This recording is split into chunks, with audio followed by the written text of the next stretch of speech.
स्वास्थ्य चर्चा के आज के अंक में आप सभी दर्शकों का स्वागत है। नमस्कार, जोहार। आज के अंक में हम चर्चा करने वाले हैं आँखों से जुड़ी बीमारियां एवं होम्योपैथ में उसका इलाज। हमारे आसपास एक अजब सी बीमारी आजकल देखने को मिल रही है। हो सकता है आपके आसपास भी देखने को मिल रही होगी या आपके घर में भी हो सकता है वो बीमारी हो रही हो।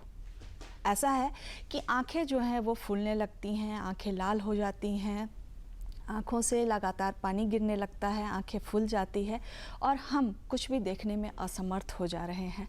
और ये बीमारी एक ही घर में नहीं, हमारे आसपास, हमारे पास पड़ोस सभी में बहुत जोरों से फैल रही है। तो क्यों ना इस बीमारी के बारे में चर्चा कर लें हम अपने आज के कार्यक्रम में। साथ ही आँख से जुड़ी कुछ अन्य भी बीमारियां हैं जिसके बारे में हम अपने आज के कार्यक्रम में चर्चा करेंगे और उससे संबंधित इलाज और उपाय के बारे में भी चर्चा करेंगे। इस संबंध में जानकारी देने के लिए आज हमने अपनी स्टूडियो में आमंत्रित किया है होम्योपैथ विशेषज्ञ डॉक्टर NP श्रीवास्तव को। डॉक्टर श्रीवास्तव, आपका हमारे कार्यक्रम में स्वागत है। धन्यवाद जी। सबसे पहले हम जानना चाहेंगे कि आजकल जो बहुत तेज से और बहुत जोर शोर से फैली हुई बीमारी है कंजक्टिवाइटिस, उसके बारे में। देखिए, कंजक्टिवाइटिस एक इन्फेक्शस डिजीज है। यह एयरबॉर्न है और एडोना वायरस से होता है। आँख के अंदर जो उजला भाग है उस भाग के ऊपर एक पतला मेम्ब्रेन होता है और उस पतले मेम्ब्रेन में एक इन्फेक्शन आ जाता है, स्वेलिंग आ जाती है, जिसके चलते एक कंजक्टिवाइटिस होता है। उस इन्फ्लेमेशन को कंजक्टिवाइटिस कहते हैं और जो मेम्ब्रेन है उसको हम कंजक्टिवा कहते हैं। तो कंजक्टिवा में अब इन्फ्लेमेशन आता है तो उसमें कंजक्टिवाइटिस हो जाता है। कंजक्टिवाइटिस में बहुत तरह के सिम्टम्स होते हैं। पहले आँख में थोड़ा सा दर्द होने लगता है, आँख से थोड़ा पानी गिरता है, फिर वह पानी गाढ़ा हो जाता है, आँख लाल हो जाता है, आँख सूज जाता है, आँख बंद होने लगता है, खोलने पर आँख दर्द करता है और आँख के पलकों में एक तरह के दाने हो जाते हैं, इसको ग्रेन्यूल्स कहते हैं। आँख के पलक के इन साइड में वह गड़ने लगता है जी। इसको देहात में आँख आना भी बोलते हैं, पिंक आई भी बोलते हैं। जी, तो ये समस्या जो है वो बहुत तेज़ी से देखने को मिल रही है। तो हम आपसे जानना चाहेंगे कि अगर घर में कोई व्यक्ति इससे संक्रमित हो गया है तो उसके लिए किस तरह का देखभाल करना चाहिए? पहले देखिए, पहले सफाई पर ध्यान देना चाहिए। आँख को दिन भर में 2 बार, 4 बार, 5 बार धोना चाहिए। धोने के पश्चात आँख में अगर कोई दवा है तो उसको डालते रहना चाहिए। किसी भी कंपनी की दवाई हो, डालते रहना चाहिए, ये प्रिवेंटिव है। अथवा गुलाब जल है, गुलाब जल भी आँख में डालने से आँख स्वच्छ रहता है।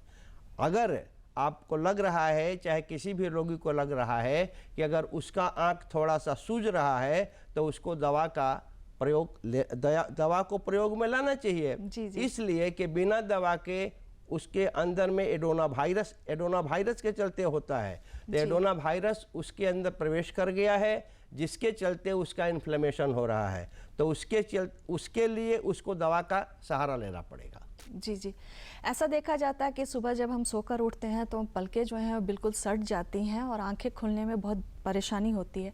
तो उस वक्त क्या ठंडे पानी का सेक या गर्म पानी का सेक करके आंख को खोलने का प्रयास करना चाहिए? देखिए, पहले तो गर्म पानी का सेक देहात में लोग करते थे, लेकिन हम लोग गर्म पानी का सेक अब अवॉइड करते हैं। ठंडे पानी में कॉटन डाल करके उसको बहुत हल्के रूप से उसको सेकना, उसको अपने आँख को धोना चाहिए और धो करके धीरे धीरे आँख को खोलना चाहिए। और खोल करके उस समय में होता क्या है कि आँख एकदम लाल हो जाता है। आँख क्यों लाल होता है? आँख इसलिए लाल होता है कि आँख के जो कंजंक्टिवाइटा जो है, कंजंक्टिवाइटा के अंदर में आर्टेरियोल्स होते हैं जो ब्लड का वाहन होते हैं। तो आर्टेरियोल्स रैप्चर कर जाता है, फट जाता है, सूज जाता है, जिसके चलते वह ब्लड चारों तरफ फैल जाता है और बहुत लाल हो जाता है। तो उस कंडीशन में हम उसमें दवा का प्रयोग करते हैं, इंटरनल और एक्सटर्नल भी। जी जी उसको गर्म पानी से न धो करके ठंडे पानी से ही आँख को धोना चाहिए। जी जी। अभी आपने कहा कि दवाओं का सेवन करना चाहिए बाहरी तौर पर और आंतरिक तौर पर, तो यहाँ पर हम जानना चाहेंगे होम्योपैथ में इसके लिए क्या सुझाव दिया जाता है? देखिए, होम्योपैथी का बहुत सी कंपनियां हैं जी। जो आँख का आई ड्रॉप्स बनाती हैं। उसमें से किसी भी कंपनी का आई ड्रॉप्स आँख में डालना चाहिए। जी दवा में अगर आँख से पतला पानी, होम्योपैथिक में सिम्टम्स के अनुसार दवाई का इलाज होता है। ये नहीं कि किसी एक व्यक्ति को आँख में जो शिकायत है उसमें जो हम दवाई दे रहे हैं वही दवाई दूसरे व्यक्ति को भी देंगे, ऐसा नहीं। सिम्टम्स के अनुसार होम्योपैथिक में इलाज किया जाता है।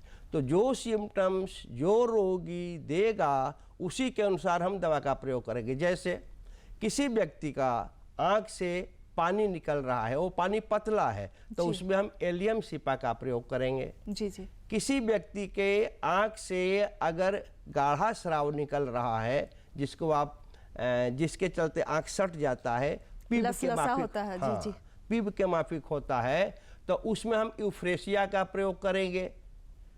किसी व्यक्ति का अगर आँख एकदम लाल हो गया, आँख मतलब कि आँख का सफ़ेद भाग, आँख का सफ़ेद भाग लाल हो जाता है, तो सफ़ेद भाग लाल हो गया है तो उसमें हम बेलाडोना का प्रयोग करते हैं। कभी कभी हम अर्निका का भी प्रयोग करते हैं उसमें, और रस्टक्स, एकोनाइट, ये सब भी दवाइयों का सिम्टम्स के अनुसार हम प्रयोग करते हैं। जी, तो हमारे जो दर्शक देख रहे हैं ये कार्यक्रम, हम उनको ये सुझाव देना चाहेंगे कि हो सकता है कंजक्टिवाइटिस आपको भी हो, लेकिन उसके इलाज के लिए आपको सावधानी बरतनी होगी कि आपके घर में जो दूसरे व्यक्ति हैं उनमें जो लक्षण नज़र आ रहे हैं उससे थोड़ा सा लक्षण जो है आप में अलग होगा, तो इलाज भी अलग होगा। इसलिए अगर आप इस रोग से ग्रसित हैं तो इलाज के प्रति सचेत रहें, अंधाधुंध किसी दवा का प्रयोग ना करें, क्योंकि ये आँखों की बात है।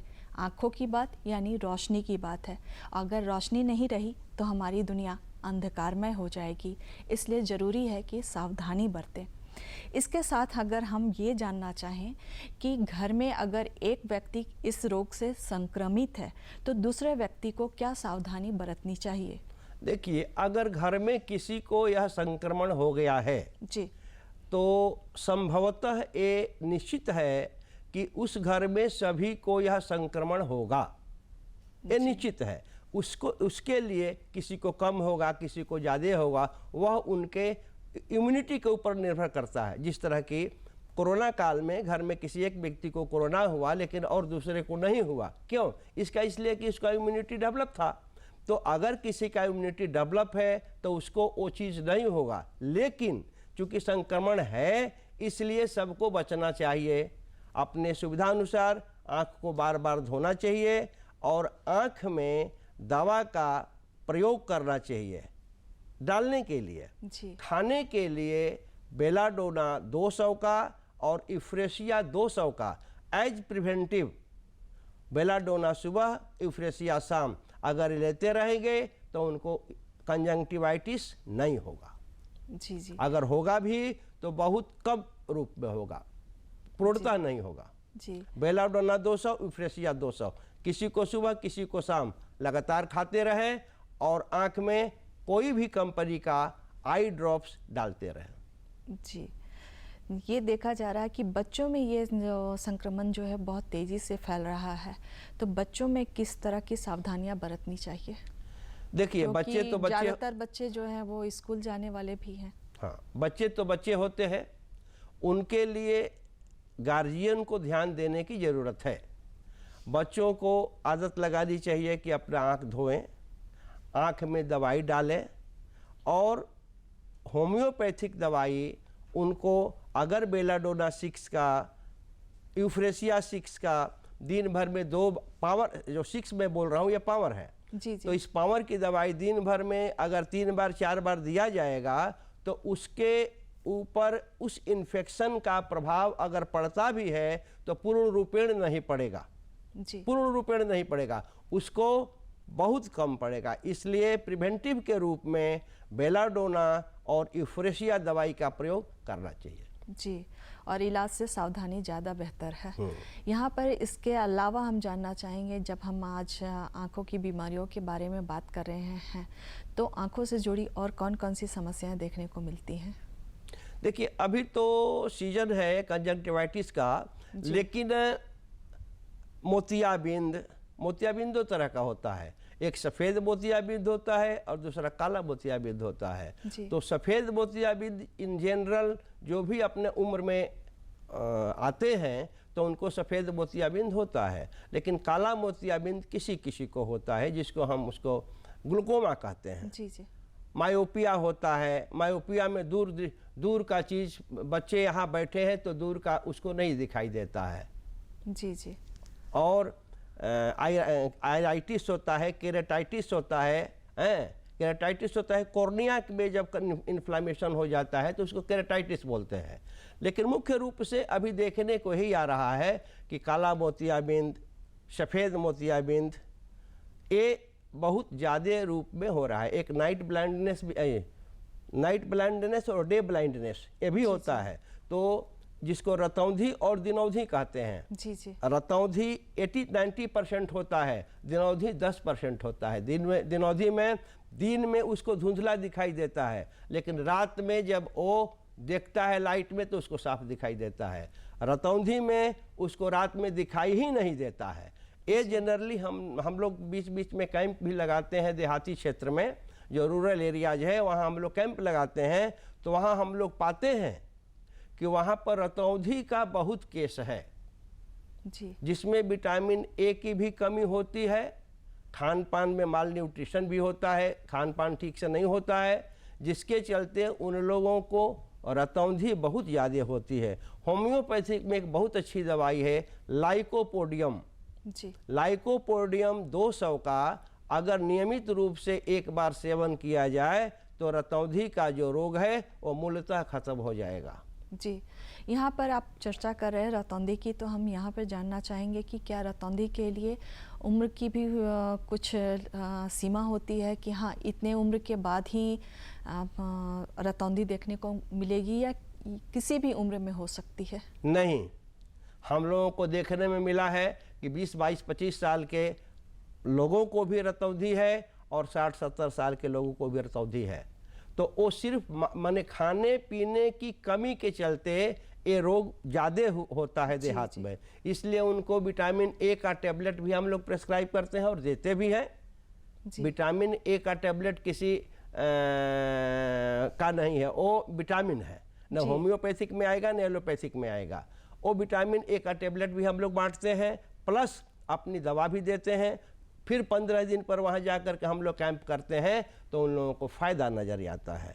तो रतौंधी में कोई भी समय का निर्धारण, उम्र का निर्धारण नहीं है कि उसको कम उम्र में होगा, ज़्यादा उम्र में होगा। हाँ, इतना ज़रूर है कि अगर आपने अच्छा प्रश्न किया, अगर किसी को आँख में चोट लगी है और उसका वो इलाज नहीं किया तो उसको कैटरेक्ट बहुत कम उम्र में भी हो सकता है, जिसको कि मोतियाबिंद कहते हैं कैटरेक्ट को। तो मोतियाबिंद उसको बहुत कम उम्र में भी हो सकता है, 20 साल 25 साल में भी उसको मोतियाबिंद हो सकता है। लेकिन इन नेचुरल प्रकृति में जब प्रकृति उसको जब उस तरह का देती है तो 50 साल 60 साल के बाद ही मोतियाबिंद का असर आता है। लेकिन जब इंजरी का केस होता है तो वह 20, जब भी इंजरी हुआ 2 साल 3 साल के बाद, आँख में इंजरी होगा 2 साल 3 साल के बाद उसको मोतियाबिंद हो जाएगा। वो जो परत है वह उजला हो जाएगा। जी, पहले देखा जाता था कि 40 के बाद अमूमन जो है आँखों की रोशनी जो है कम होती थी, लेकिन आजकल कम उम्र में भी बच्चों में रोशनी, आँखों की रोशनी जो है वो कम देखने को मिल रही है और चश्मा जो है वो ज़्यादातर लोग प्रयोग करने लगे हैं। इसका मुख्य कारण क्या मानते हैं आप? खान पान। आज आप भी अपने घर में देखती होंगी, पड़ोस में देखती होंगी, इधर उधर देखती होंगी कि बच्चों को खाने के लिए क्या दिया जाता है। पहले था बच्चों को खाने के लिए, मैं ओपन शब्दों में बोल रहा हूँ जी, कि माड़ भात खा करके भी बच्चे स्वस्थ रहते थे।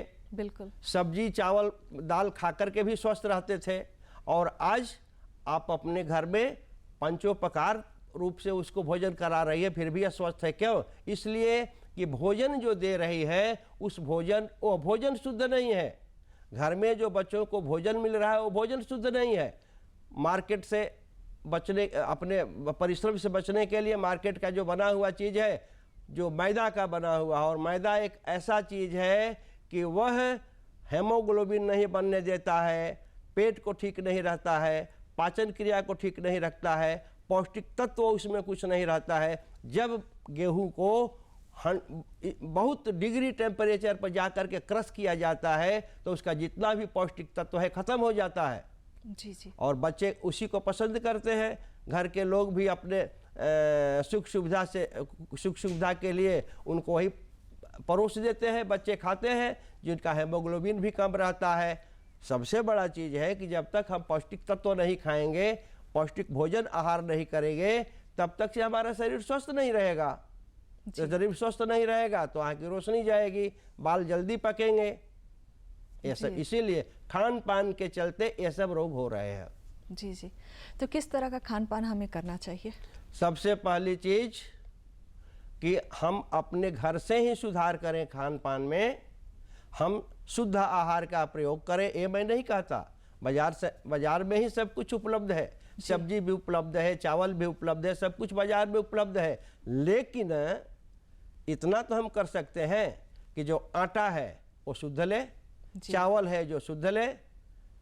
अभी बहुत चिकना चावल मार्केट में आ रहा है, हम चिकना चावल नहीं लेकर के रुखड़ा चावल ले। जी।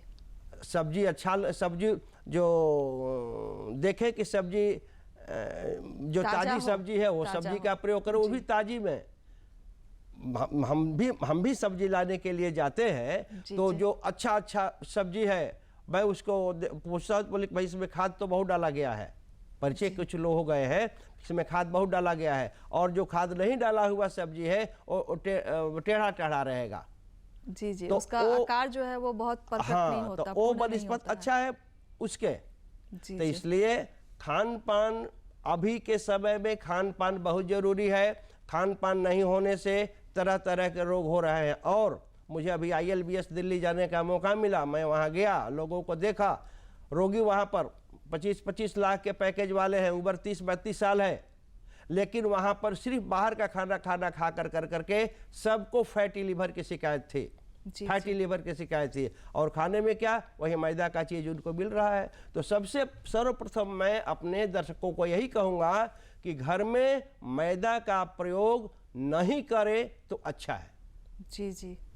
मोटे अनाजों का प्रयोग करें, हरी सब्जियों का प्रयोग करें, जैविक खाद से जो आजकल सब्जियां उपजाई जा रही हैं उनका प्रयोग करें। ऐसे करके हम अपने आप को स्वस्थ और स्वस्थ रख सकते हैं, और संतुलित आहार से ही हम अपने आप को संपूर्ण कर सकते हैं। आँख का एक और रोग होता है जिसको बोलते हैं कलर ब्लाइंडनेस। जी जी। कलर ब्लाइंडनेस, तो देखिए कलर ब्लाइंडनेस ये अंशानुगत होता है, ये परिवार से आता है। जी। तो इसमें खान पान का कोई असर नहीं, मैं ये नहीं कहूँगा कि नहीं होता है, लेकिन खान पान का 10% असर होता है। लेकिन और जितने भी रोग हैं उसमें खान पान का 90% असर होता है। लेकिन जो कलर ब्लाइंडनेस है, कलर ब्लाइंडनेस में 10% खान पान का असर होता है, और ये वंशानुगत होता है। इसमें सबको नहीं होता है, जिसके परिवार में ये हुआ है चाहे है उसी को ये ट्रांसफर होता है। जी। तो क्या ये ठीक हो सकता है? देखिए, होम्योपैथिक में कलर ब्लाइंडनेस का भी दवा है जी, लेकिन इसको कम से कम 2 साल लेना पड़ेगा। तो जब तक वो 2 साल नहीं लेगा, उसके जो जनरेशन है उसको ट्रांसफ़र हो सकता है, लेकिन जब वो 2 साल तक दवाई खाएगा तो उसके जनरेशन को ट्रांसफ़र नहीं होगा। जी। होम्योपैथिक में इसकी दवाई है। जी। हम बात कर रहे हैं आँखों की बीमारियों की, और हम बात कर रहे हैं होम्योपैथी की। ऐसा कहा जाता है कि होम्योपैथी की दवा का जब हम सेवन करते हैं तो बहुत सारे नियम का पालन करना पड़ता है। तो इसके बारे में आपका क्या कहना है? कुछ तो है। जी। होम्योपैथिक 3 सिद्धांत पर काम करता है। सिद्धांत एक ही है जी, लेकिन 3 तरह, सोरा, सिफिलिस एंड साइकोसिस। तो जो भी रोग होता है उसके पीछे ये 3 कारण होते हैं, सोरा, सिफिलिस एंड साइकोसिस। तो हम लोगों के यहाँ ग्रुप में मेडिसिन को तैयार किया गया है। सोरा का अलग ग्रुप है, सिफिलिस का अलग है, साइकोसिस का अलग है। तो जो सोरा से ग्रसित रोगी है उनको हम किंग ऑफ सोरा दे करके, मियाजमेटिक ट्रीटमेंट इसको बोलते हैं, किंग ऑफ सोरा दे करके उनको हम उस रोग को दूर करते हैं। आपने प्रश्न किया कि क्या प्रश्न होम्योपैथी का प्रयोग हाँ, जब तो सेवन कर रहे हैं तो किसी नियम का पालन करना पड़ता तो है। उसमें ये है कि ये पोटेंटाइज्ड मेडिसिन है। देखा गया है कि जब 200 पावर से हम ऊपर की ओर जाते हैं, पोटेंटाइज्ड मेडिसिन में जब 200 पावर से ऊपर की ओर जाते हैं, तो जब उसका टेस्ट किया गया है लैब में, तो उसमें मेडिसिन की कोई मात्रा नहीं है, सिर्फ उसमें पावर है। उस अल्कोहल में अल्कोहल नजर आता है, पावर है। लेकिन जैसे ही 1x, 2x, Q, 1x, 2x, 3x और 30 तक देखे हैं, तो 30 तक 1x, Q ये सब में मेडिसिन की मात्रा दिखाई देती है। 30 तक में कुछ दिखाई देती है। 30 के बाद जब हम 30 के बाद हम लोग 200 का यूज करते हैं, 200 में देखते हैं तो एकदम उसमें कोई मेडिसिन की मात्रा है ही नहीं है। तो उस कंडीशन में हम लोग यही सलाह देते हैं कि खाना खाने के आधा घंटा बाद अथवा खाना खाने के आधा घंटा पहले ये दवाई लीजिए। जब पावर वर्क करने लगता है, जब पावर काम करने लगता है, शक्तिकृत दवा जो है देने के बाद वो काम करने लगता है, तो फिर हम 1 घंटा के बाद कुछ भी खाएं, आधा घंटा के बाद कुछ भी खाएं, उसका क्रिया नष्ट नहीं होता है। लेकिन अगर दवाई खाने के आधा घंटा पहले अथवा आधा घंटा बाद, आधा घंटा के क्रम में अगर हम दवाई खाने के आधा घंटा क्रम में कुछ खाते हैं, तो मेडिसिन की जो वर्क है, क्रिया है, वो कम हो जाता है। जी, यानी होम्योपैथी दवा खाने के समय आधे घंटे का अंतराल रखना ज़्यादा अच्छा रहता है, तभी वो जो दवा हम ले रहे हैं वो काम करती है और बीमारी जो है वो ठीक हो पाती है। इसके अलावा कई बार कहा जाता है कि होम्योपैथी की दवा ले रहे हैं तो खट्टी चीज़ें, नींबू का सेवन या इमली का सेवन या कच्चे लहसुन का सेवन नहीं करना चाहिए, ये कहाँ तक सही है? हाँ, होम्योपैथिक में लहसुन से भी दवाई बना है, आपने प्याज से भी दवाई बना है, आदि से भी दवाई बना है, ये सब चीज़ से भी होम्योपैथिक में दवाई बना है। तो अगर हम पोटेंटाइज्ड मेडिसिन लहसुन का दे रहे हैं, तो अगर हम क्रूड में उसको लहसुन खिलाएंगे तो हम मेडिसिन वर्क नहीं करेगा। जी। तो अगर उसको हम लहसुन से बनी हुई मेडिसिन खिला रहे हैं, तो उसको लहसुन बंद करेंगे। जी। अगर प्याज से बनी हुई, एक एलियम सिपा, मैंने शुरू के दौर में एलियम सिपा नाम लिया। जी। तो एलियम सिपा प्याज छिलने के क्रम में जो सिम्टम्स आते हैं हमारे शरीर से, आंख से पानी, नाक से पानी आने लगता है ना, वो हूबहू एलियम सिपा का सिम्टम है। तो अगर हम उस तरह के सिम्टम में एलियम सिपा 30 का दे रहे हैं और वो प्याज खाएगा, तो मेरा मेडिसिन वर्क करना बंद कर देगा। एक जिंजीबर करके मेडिसिन है, अगर उसके सिम्टम्स में हम और उसको होम्योपैथिक मेडिसिन दिए हैं और वो आदि खाएगा, तो उसके मेडिसिन को खत्म कर देगा, इसलिए कि वो क्रूड है और वो पोटेंटाइज्ड है। जैसे ही हम पोटेंटाइज्ड दिए हुए हैं और क्रूड को देंगे, तो उसके एक्शन को खत्म कर देगा, न्यूट्रलाइज कर देगा। लेकिन ऐसे कोई भी दवाई खा रहा है जिसमें लहसुन, प्याज, ये वो सब का मेडिसिन नहीं है, तो आधा घंटा पहले अथवा आधा घंटा बाद खा सकता है। जी, यानी ये भ्रांति है। जी हाँ, कि हमको छोड़ देना है, ये भ्रांति है। कुछ ही दवाओं में इन बातों का ख्याल रखना पड़ता है, सारी दवाओं में इन बातों का ख्याल नहीं रखना पड़ता है कि अदरक नहीं खाना है, लहसुन नहीं खाना है, प्याज नहीं खाना है। बाकी सारी दवाओं में हम इसका सेवन कर सकते हैं। अब हम फिर से अपनी बातों पे लौटते हैं और मायोपिया के बारे में बात करते हैं कि मायोपिया से ग्रसित व्यक्ति में कौन कौन से लक्षण नज़र आएंगे और उसका इलाज क्या है? देखिए, मायोपिया में होता है कि अगर हम यहाँ बैठे हैं, जनरली बच्चों में ज़्यादा होता है, तो तो हम यहाँ बैठे हैं, बैठने के बाद बच्चे जो डेस्क है, जो अपने टेबल से वहाँ बोर्ड पर उसको दिखाई नहीं देता है, तो बोर्ड पर नहीं दिखाई देता है तो वो कोशिश करता है आगे बैठने के लिए, लेकिन उसको नहीं जगह मिलता है तो पीछे से वो घर में कंप्लेंट करता है। जब आज आँख जांच करवाया जाता है तो उसको इस तरह का प्रॉब्लम होता है कि उसको अपने टेबल, अपने बेंच से बोर्ड पर लिखा हुआ नहीं दिखाई देता है। तो उसके लिए आज के समय में चश्मा दिया जाता है, जो लोग धीरे धीरे उसका वो पावर कम होने लगता है। जी। लेकिन हमारे यहाँ एक चश्मा भी जरूरी है, चश्मा ठीक है। हमारे यहाँ एक मेडिसिन है फाइसोस्टिग्मा जी। मेडिसिन का नाम है फाइसोस्टिग्मा।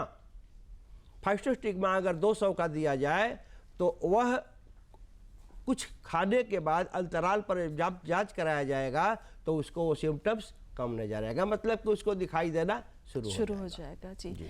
एक आम समस्या जो आजकल देखने को मिलती है, बहुत देर तक कंप्यूटर पे काम करने के बाद, और कंप्यूटर जो है आज हमारे जीवन में पूरी तरह से शामिल हो चुका है।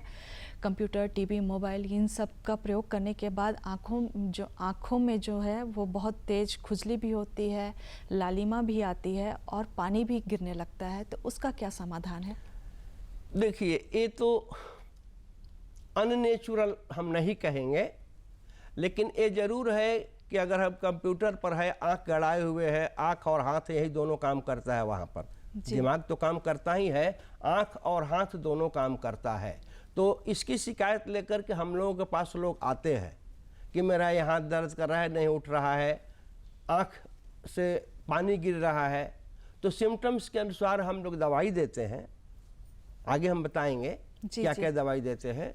लेकिन उनको हम लोग ये भी सलाह देते हैं कि आप कंप्यूटर पर 1 घंटा, 1.5 घंटा, 2 घंटा काम करिए, फिर अपने आँख को एक बार धो लीजिए और अपने आँख में हम लोग मेडिसिन प्रेस्क्राइब करते हैं डालने के लिए, आई ड्रॉप्स। उस आई ड्रॉप्स को आप डालिए। आई ड्रॉप्स में सिनेरिया मेरिटमा एक मेडिसिन है जो वो कैटरेक्ट में भी चलता है, लेकिन विदाउट अल्कोहल जो आता है उसको हम लोग प्रेस्क्राइब करते हैं कि जो भी कंप्यूटर पर काम करते हैं वह व्यक्ति उसको आँख में डाले, और नहीं तो 2 बार जरूर डाले, एक बार सुबह में, एक बार रात में। खाने के लिए बहुत लोग शिकायत करते हैं कि हमारे आँख से पानी गिरता है, तो पानी गिरता है तो उसमें हम लोग उनको यूफ्रेशिया का प्रयोग करते हैं। जी। आँख लाल हो जाता है, उसमें हम लोग बेलाडोना का प्रयोग करते हैं। देखिए, जहाँ भी लालीपन आँख में आई तो उसमें हम बेलाडोना का प्रयोग करेंगे। जी। जहाँ भी आँख से पानी गिरने का शिकायत आएगा वहाँ हम यूफ्रेशिया का प्रयोग करेंगे। इसी तरह और भी सिम्टम्स है, अगर माथा दर्द कर रहा है, बुखार जैसा हो जा रहा है, कंप्यूटर पर 4 घंटा करने के काम करने के बाद बुखार जैसा हो जाता है, आँख में भी शिकायत आती है, तो उसके साथ हम लोग एकोडाइट जोड़ देते हैं। डॉक्टर श्रीवास्तव, हमारे कार्यक्रम का समय समाप्त होने चला। आपने बहुत ही महत्वपूर्ण जानकारी दी और हम आशा करते हैं कि हमारे जो दर्शक देख रहे हैं वो इससे लाभ जरूर उठाएंगे, और आप हमारे बीच में आए इसके लिए आपका धन्यवाद। हम अपने दर्शकों से लेते हैं विदा। जोहार। नमस्कार।